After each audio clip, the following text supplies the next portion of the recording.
لول چی زده سمت پایین سمت چپ برای من لول یک آبیه چی بعدش یعنی چی بردیم؟ تاکسی بریم. تاکسی بریم بعدش کلاس برداریم برو بریم یه تاکسی آنکال سنمایت سینما مردس مردس چی کار میکنی واسه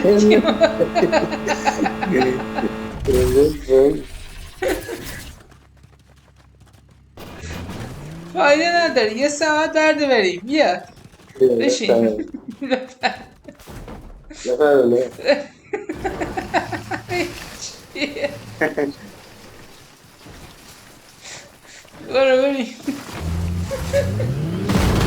چی میگه یادم سبت چی میگه برو با نهایت تمام این تیکرش کنم و بپرم پایین با هم مول بدیم انتهای صحبت باری کلا بابا باری کلا از جی کلاس سونتر داره میره این چه صحبتیه باری کلا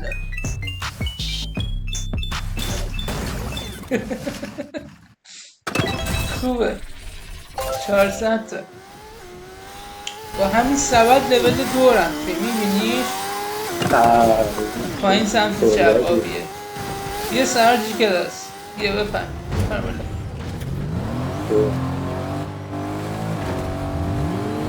ببینیم میرسه به سبد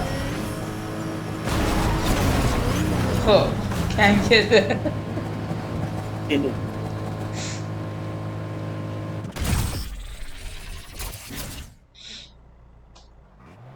بذار موتور یه بار دیگه موتور چیز کنیم برداری کجایی؟ مرد حسابی ببین که نیو که چطوری نشست مرد سیده این فقط برداشتی تکرخ بزنی چی کار میکنی با زندگی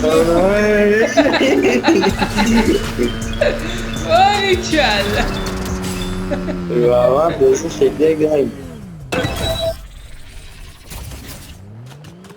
آقا حامد اومد آقا حامد خوب رفتن اسمت من سایت چی شد؟ کجایی؟